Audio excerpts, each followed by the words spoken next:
Si tu as l'impression que ton argent te file entre les doigts, c'est probablement que il te manque un bon plan de gestion de patrimoine.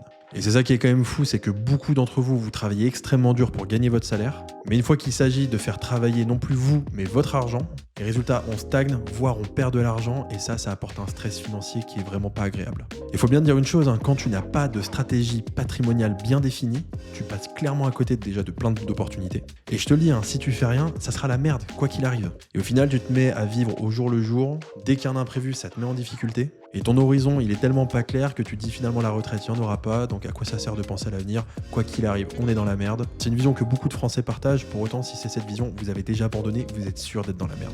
Mais, vous inquiétez pas, aujourd'hui, on va parler quand même de solutions. Et évidemment, la première des choses, c'est d'assurer ton avenir financier, et on commence toujours par la base qui est ton épargne de précaution. Dès que tu as ton salaire qui tombe, si tu n'es pas en capacité d'épargner, c'est que soit tu as un style de vie qui te coûte trop cher, soit tes revenus sont beaucoup trop bas. Et c'est pas pour rien qu'en France, on a eu des grosses vagues d'entrepreneuriat, parce qu'au final, avec l'entrepreneuriat, c'est aussi une promesse de liberté et de gagner plus d'argent. Mais une fois que tu t'es fait un bon matelas de sécurité, là par contre, faut pas tergiverser. Si tu as trop d'argent de côté, surtout en compte en banque, il faut que tu investisses quoi qu'il arrive. Il faut investir. Et en termes de placement, au plus tu as une vision long terme, au plus tu peux te permettre de prendre du risque. Et clairement, sur du placement financier, il faut chercher 12 à 20%.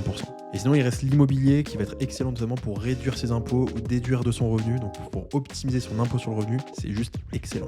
Je pourrais rentrer dans le détail encore sur la partie retraite, la partie transmission, mais tu as compris que si tu fais rien, tu vas te faire éclater. Et clairement, ce profil ici, abonne-toi parce que c'est là où tu vas apprendre énormément de choses. Je te dis à bientôt.